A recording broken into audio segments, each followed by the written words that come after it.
Chers habitants de Saint-Barthélemy, Monsieur le préfet, Monsieur le député, Madame la sénatrice, Monsieur le président du conseil départemental de Guadeloupe, Monsieur le président du conseil territorial de la collectivité de Saint-Martin, Mesdames, Messieurs les élus du conseil territorial de Saint-Barthélemy, Mesdames, Messieurs en vos grades et qualités. Je remercie la population de Saint-Barthélemy et tous les invités d'honneur de participer à cette fête patronale si chère à notre communauté. Merci encore à vous, Père Évariste, pour cette belle cérémonie de ce matin. Comme chaque année, vous avez su rendre ce moment unique, et même un peu plus cette année avec la présence du Père Alcinéus à vos côtés, pour une belle image de la fraternité entre Saint-Barthélemy et Saint-Martin. C'est avec une joie non dissimulée que la collectivité tient à vous montrer à quel point, tout en s'inscrivant dans la modernité, elle est fière de sa culture, de son histoire et de ses traditions. J'éprouve pour ma part toujours plus d'émotion lorsque je constate les initiatives proposées localement pour préserver le cadre de vie de ce territoire insulaire si singulier et si attractif. Aujourd'hui encore, de nombreux bénévoles vous proposent une série d'animations et d'événements en collaboration avec les services de la collectivité. Ils ont fait preuve d'une grande abnégation et de créativité pour vous s'offrir cette journée que nous espérons riche en moments mémorables. J'ai beaucoup insisté l'an dernier sur les notions de solidarité et de partage dans une période incertaine sur le plan international. C'est dans ce contexte que je suis d'autant plus heureux de vous recevoir, Mesdames et Messieurs les représentants des îles voisines, chers amis. La coopération régionale est un sujet sur lequel nous devons être pleinement mobilisés, car nos îles ne peuvent se passer du partage d'expériences et de la solidarité. Cette évidence nous a été rappelée dès le début de la saison cyclonique avec l'ouragan Beryl qui a ravagé les territoires du sud de l'arc caribéen. La coopération, c'est répondre à la demande des élus guadeloupéens sous la houlette du président Losbar, quand il me demande un temps d'échange et un retour d'expérience sur l'évolution institutionnelle de Saint-Barthélemy. La coopération, c'est apporter notre savoir-faire sur la mise en place d'un service incendie-secours à la collectivité de Saint-Martin quand elle s'engage dans cette voie. La coopération, c'est encore porter de concert avec notre député les attentes de la population de nos deux îles en matière de transport aérien afin de faire bouger les lignes. La coopération, c'est enfin s'inscrire dans son histoire et dans sa région afin de faire vivre ensemble notre passé commun. Madame la Consul Odile de Liraud, permettez-moi de saluer votre présence parmi nous aujourd'hui. Je souhaite sincèrement qu'elle apporte un nouvel élan aux relations entre Saint-Barthélemy et l'île de Saint-Thomas, qui a accueilli nombre de nos concitoyens quand les temps étaient durs sur notre île. Je sais que nous partageons ce désir et que vous serez un atout dans le développement des relations fraternelles. Plus loin de nos eaux cristallines, la situation politique mondiale et nationale nous conforte quant à la nécessité de renforcer nos liens étroits. À de nombreux égards, l'actualité internationale exige vigilance et réactivité. Notre territoire, dépendant de l'activité touristique, du loisir et du goût du voyage, doit anticiper les fluctuations conjoncturelles s'il souhaite garder son destin entre ses mains. Notre autonomie institutionnelle nous place en situation de responsabilité, car nous avons la liberté de faire des choix stratégiques pour anticiper et agir. Mais l'autonomie, ce n'est pas s'isoler, c'est assumer nos responsabilités sur ce que nous sommes capables de faire et s'entourer pour le reste des bons partenaires. Je suis en tout cas convaincu que plus nous serons entourés de voisins forts, plus la situation de Saint-Barthélemy sera saine. Après des années 2022 et 2023 hors normes pour le tourisme, l'économie locale reste très dynamique, bien qu'en léger recul. Elle repose sur des leviers solides qui font la destination de Saint-Barthélemy, fait toujours rêver. Un accueil de qualité, des infrastructures modernes, des espaces naturels remarquables, une île sûre et une authenticité préservée. Autant d'atouts qu'il est nécessaire de protéger et qui donnent aux visiteurs le sentiment d'être chez eux dès leur arrivée au port ou à l'aéroport. C'est cette équation que nous résolvons chaque année lorsque la fin de la saison cyclonique annonce le début de la saison touristique. Je tiens ici à rendre hommage au dynamisme et à l'inventivité de l'ensemble des acteurs socio-économiques de l'île qui, jour après jour, mettent tout en œuvre pour faire briller notre île. Leur professionnalisme, leur capacité à se réinventer, leur sens du détail sont des atouts indéniables pour notre destination. Alors bien sûr, faire, c'est s'exposer à la critique. Et les réseaux sociaux peuvent l'amplifier dans des discussions, disons, passionnées. Cependant, ceux qui aiment Saint-Barthélemy savent ce qu'il en est réellement. Et il en faut bien plus pour enrayer la belle mécanique de notre île. Saint-Barthélemy fonctionne selon une recette unique, fondée sur la synergie et l'interdépendance plutôt que sur l'exclusivité et la sectorisation. Il n'est pas rare d'entendre les socioprofessionnels vanter la destination comme un grand resort, où le niveau de prestation est exceptionnel et homogène, tant dans les infrastructures privées que dans les infrastructures publiques. C'est tout le sens du label Saint-Barth Expérience qui sera déployé cette saison afin de mettre en avant le travail de qualité de la grande majorité. Et d'ores et déjà, je remercie les professionnels du tourisme qui sont en discussion avec la collectivité pour se voir attribuer cette distinction. La collectivité a le devoir de soutenir les entreprises avec le concours de la Chambre économique multiprofessionnelle, dont je salue le travail dans ce domaine. La collectivité que j'administre joue ce rôle moteur pour soutenir les initiatives privées, tout en exerçant une mission essentielle de régulation pour faire appliquer les règles d'intérêt général. Notre autonomie, c'est notre liberté. Notre liberté, c'est notre réussite. Celle qui se mesure au PIB par habitant, au budget de la collectivité, aux investissements réalisés. Il s'agit de notre prospérité économique, tout simplement. Et mon rôle, c'est d'une part de préserver ces équilibres, mais aussi de maintenir la confiance en œuvrant pour une économie vertueuse.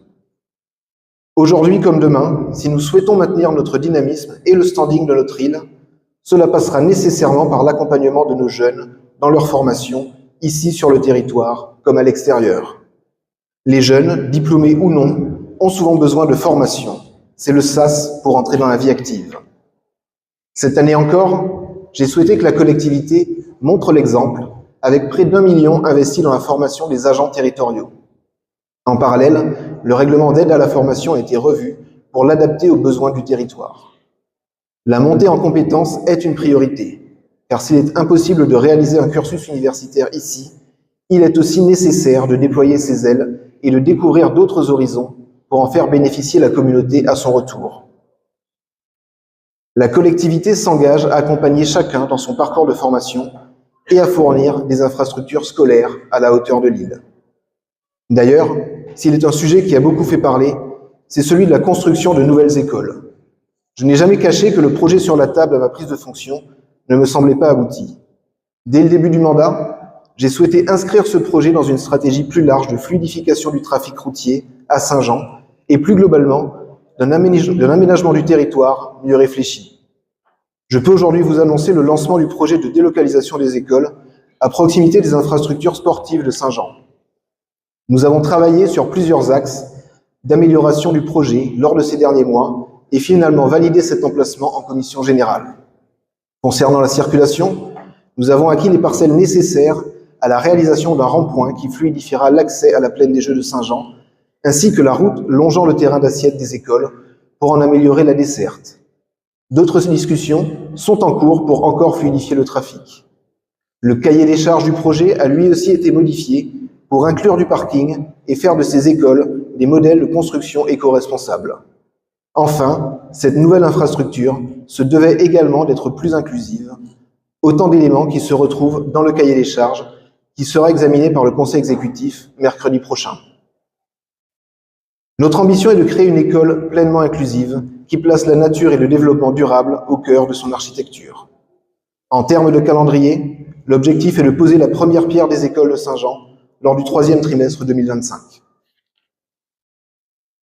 Bien évidemment, le calendrier de construction de la collectivité ne se limite pas aux écoles, il est d'ailleurs, vous vous en doutez, bien rempli. Après une première partie de mandat où il a fallu faire avancer les projets en cours, analyser la situation, faire des arbitrages et réaliser les démarches administratives inhérentes à tout projet, c'est une nouvelle phase du mandat qui s'ouvre et qui va voir se concrétiser de nombreux sujets. Dans les prochains mois, la construction de près de 20 logements sera lancée. 3 à Cul-de-Sac, une dizaine sur le site de l'ancienne caserne, 3 à Gustavia. S'ajouteront rapidement les projets de Grand Fond et d'Anse d'Écaille. De même, il est indispensable de poursuivre la politique d'acquisition foncière de la collectivité pour répondre aux besoins immédiats. C'est en ce sens que je proposerai aux élus plusieurs acquisitions foncières qui seront mises à l'ordre du jour du Conseil territorial lors de ce 4e trimestre 2024. Aujourd'hui propriétaire de 35 logements, la collectivité va donc augmenter ce parc immobilier de plus de 50% afin d'y loger le personnel essentiel pour l'île. Ces logements, s'ils sont indispensables à la collectivité, permettent aussi d'aider l'État à accomplir ses missions sur notre territoire. Cette année encore, nous avons travaillé avec les services de l'Éducation nationale et la direction de l'hôpital pour trouver des solutions de logement pour les nouveaux arrivants. Mais c'est encore insuffisant et je lance un appel à l'initiative privée qui doit être le principal pourvoyeur de logements en location. Pour améliorer la situation, nous avons aussi lancé une réforme du Code de l'urbanisme, précisément pour équilibrer logement permanent et logement touristique. Je concède que sur ce sujet, nous n'avons pas été à la hauteur des circonstances, avec un travail pas assez abouti, pas assez concerté et donc pas compris. Il s'agit d'un sujet complexe auquel nous devons répondre par un travail plus rigoureux et une concertation plus approfondie, afin de créer un consensus solide. Cette réforme, je la pense toujours nécessaire. Sur ce sujet comme sur bien d'autres, nous devons avancer et nous avons le devoir d'y arriver ensemble. Notre responsabilité d'élus nous oblige à trouver des accords sur ce sujet, à nous mettre autour de la table au service de l'intérêt général. Quel que soit notre groupe ou notre tendance politique, nous devons sans démagogie parvenir à trouver un consensus pour améliorer la situation du logement sur l'île. Nous le devons à notre population, elle nous attend sur ce sujet aussi. Concilier les différentes opinions et faire la synthèse est toujours ce qu'il y a de plus compliqué, mais c'est comme cela que je conçois ma fonction. En tant que président, j'assume pleinement mes responsabilités avec détermination, dans le respect de toutes les tendances politiques. Aujourd'hui, je peux présenter un bilan de mi-mandat solide, sans autosatisfaction. Nous avons poursuivi des projets initiés par nos prédécesseurs, tout en lançant de nouveaux projets indispensables pour l'île. Ainsi, nous avons acté la poursuite des travaux routiers en cours, du chantier du STIS, de la ferme pédagogique, de la halle à poissons, du déploiement de la fibre, de l'entrée de Gustavia. Nous avons décidé de doter Saint-Barthélemy de nouvelles infrastructures avec le doublement de la capacité de production d'eau, qui passera de 4 500 m3 à 9 000 m3 par jour environ, réalisé en un temps record d'à peine 18 mois et qui sera effectif dès décembre. L'amélioration de la qualité de la captation d'eau, le doublement du nombre de caméras de vidéosurveillance, les travaux de réfection du quai du port de Plaisance, la mise en place d'une fourrière, l'ouverture d'une maison de la santé, la création de 2 nouvelles maisons des assistantes maternelles, dont l'une ouvre dans quelques semaines. Et ce ne sont que quelques exemples.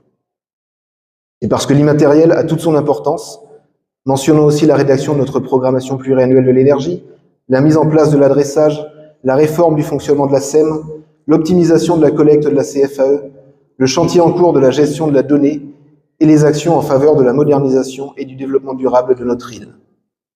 Dans un contexte de pluralisme politique, j'assume pleinement ce bilan de mi-mandat à la tête du Conseil territorial, dont le leitmotiv a été de rendre l'île toujours plus verte et résiliente. Parce que les attentes sont fortes, la collectivité continue et intensifie son action au service de l'intérêt général. Chaque jour, ce sont près de 300 agents qui s'assurent que rien ne vienne mettre à l'arrêt notre institution. S'il y en a qui ont le sens de l'intérêt général, croyez-moi, ce sont bien eux. Conduire l'action publique, c'est concerter, c'est décider et c'est ensuite appliquer. Les arbitrages budgétaires ont été votés et les projets essentiels pour Saint-Barthélemy sont mis en œuvre selon leur calendrier propre. Les équipes sont pleinement mobilisées pour cela et leur feuille de route est tracée. Venons-en maintenant aux relations avec l'État. Je souhaite ici, Monsieur le Préfet, réaffirmer ma volonté de collaborer avec les services concernés. J'entends encore trop souvent certains exprimer leurs inquiétudes face aux subventions que pourrait nous verser l'État. Ces inquiétudes sont infondées. Non, je ne crois pas que l'État cherche par ce biais à remettre en cause notre fiscalité.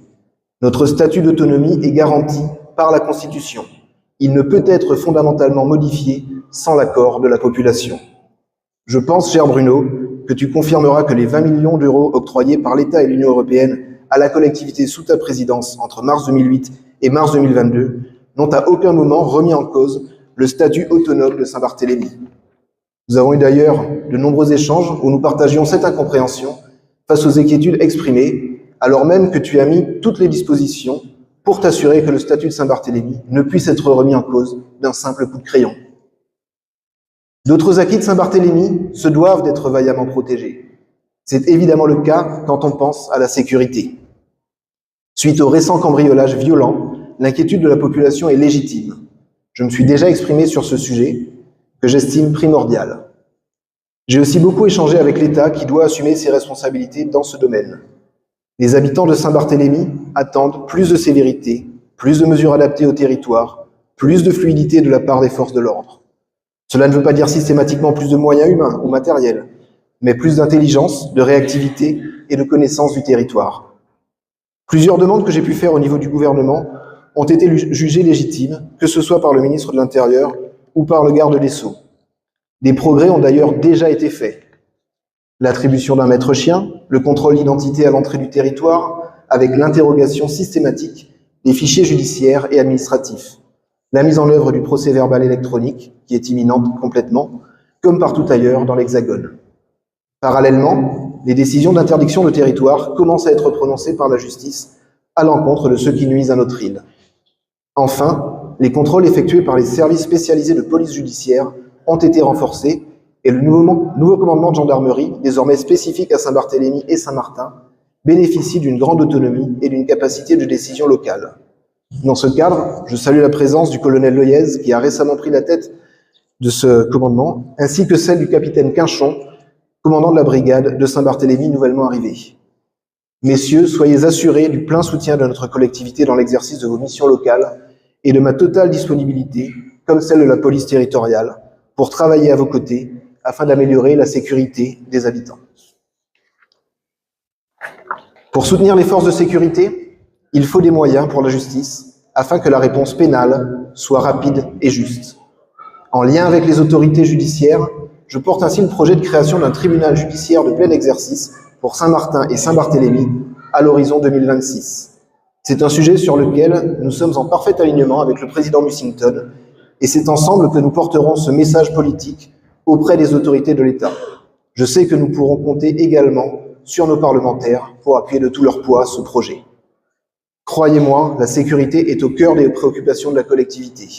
Je souhaite une police territoriale étoffée qui soit la première force d'intervention à Saint-Barthélemy. Une police de proximité capable d'intervenir dans des délais très courts sur la petite et moyenne délinquance, les principales incivilités ou la prévention. C'est cela l'avenir de la sécurité à Saint-Barthélemy et je m'engage à appuyer ce mouvement. Parmi les mesures de soutien à la police territoriale figure aussi le recours à des agents de sécurité privés quand cela s'avère pertinent, ainsi que la création de logements déjà évoqués qui seront dédiés aux policiers sur le site de l'ancienne caserne des pompiers. Comme les choses sont bien faites, la transition est toute trouvée pour évoquer la nouvelle caserne de Saint-Jean. Comme beaucoup d'entre vous, je me suis interrogé sur le dimensionnement de la construction. Soyez assurés que je veillerai à ce que chaque mètre carré soit employé à la hauteur des investissements réalisés. Je m'efforcerai d'y développer les nouvelles technologies, d'y mutualiser nos forces et bien sûr de le rendre ouvert et fonctionnel. Un centre de veille territorial y ouvrira ses portes. Afin de mutualiser certains espaces, le pôle mécanique sera également délocalisé à proximité directe. Le STIS va s'y installer durablement et aura la responsabilité de le rendre opérationnel. Sa proximité avec l'aéroport, où nous améliorons aussi très prochainement le bâtiment du SSLIA, ses capacités de projection sur l'ensemble du territoire de l'île devront l'ériger en modèle et il le deviendra, j'en suis convaincu. À l'évocation de ces chantiers, je souhaite également rappeler que la collectivité s'est engagée dans une transition énergétique avec un plan d'action qui seront conduites, notamment dans le cadre de la COP 2024. L'adaptation au changement climatique, l'amélioration du cadre de vie, la gestion et la valorisation des déchets et la préservation de notre écosystème sont les principaux objectifs à atteindre. Actuellement, l'île produit trop de déchets. Le système de collecte et de traitement est saturé. Pour améliorer ce système, un ramassage de poubelles innovant et la mise en place d'un système de conteneurs semi-enterrés seront proposés aux élus. Cependant, ces mesures ne suffiront pas sans notre engagement collectif. Adoptons des gestes concrets, trions rigoureusement, privilégions le réutilisable et favorisons le compostage quand c'est possible. Ensemble, réduisons significativement nos déchets. Par la COP 2024, la collectivité s'engage officiellement dans la lutte contre le gaspillage énergétique des bâtiments et pour la végétalisation de notre île. Nos marges de manœuvre sont grandes, nous devons les saisir. Les 2 premiers chantiers engagés sont celui de l'hôtel de la collectivité et celui de la structure d'hébergement de la plaine des Jeux de Saint-Jean. Mesdames et messieurs, si le discours du 24 août est l'occasion de faire connaître les réussites collectives, je reste conscient que nous avons encore des marges de progression importantes dans certains secteurs. C'est ainsi que nous avons récemment sollicité les entreprises de la zone de public afin de trouver des solutions pour réduire les nuisances sonores. Avec le soutien du service du pôle risque technologique de la DEAL, nous irons plus loin avec la validation de nouveaux cahiers des charges pour lutter contre les rejets excessifs de poussière et contre les nuisances sonores. Encore ce jeudi, j'ai échangé avec la nouvelle directrice d'EDF Guadeloupe, qui s'est engagée à nous fournir rapidement un planning d'action serré afin de mettre en place des mesures complémentaires de gestion des nuisances sonores. La couverture de la zone des broyats de l'usine de traitement des déchets sera aussi bientôt lancée. Les crédits seront dégagés lors de la décision modificative budgétaire du mois prochain. Les exploitants de la zone doivent s'engager. C'est une obligation qui leur incombe. Tous ces grands défis, je souhaite que nous les menions ensemble. Saint-Barthélemy s'est construit comme cela, en se fédérant autour d'un projet commun. Il y va de l'avenir de ce territoire, si intense, qui peut parfois être dur envers ses habitants, parce qu'ils se méritent. Mais il sait aussi se montrer chaleureux et ouvert à l'esprit d'initiative. Chers amis qui nous faites l'honneur de votre présence à nos côtés aujourd'hui, chers habitants de Saint-Barthélemy, cette fête du 24 août 2024 doit être l'un de ces moments où chacun oublie un instant ses soucis, ses préoccupations, ses craintes même, pour retrouver l'esprit de la fête et faire revivre cette solidarité et cette convivialité qui nous caractérise depuis toujours. Faisons cela ensemble, mais en ayant comme toujours une pensée émue pour nos anciens qui ne peuvent pas se déplacer, pour ceux qui sont malades ou qui sont éloignés de notre île aujourd'hui. Je vous invite donc à tous profiter de cette fête patronale qui va se prolonger dans la nuit. Et si certains l'ignorent encore, cette année, un spectacle exceptionnel vous attend dans la baie de Saint-Jean à 20h ce soir. Merci encore à tous ceux qui se sont fortement impliqués dans l'organisation de ces festivités. Bonne fête de la Saint-Barthélemy. Vive la France, vive Saint-Barthélemy.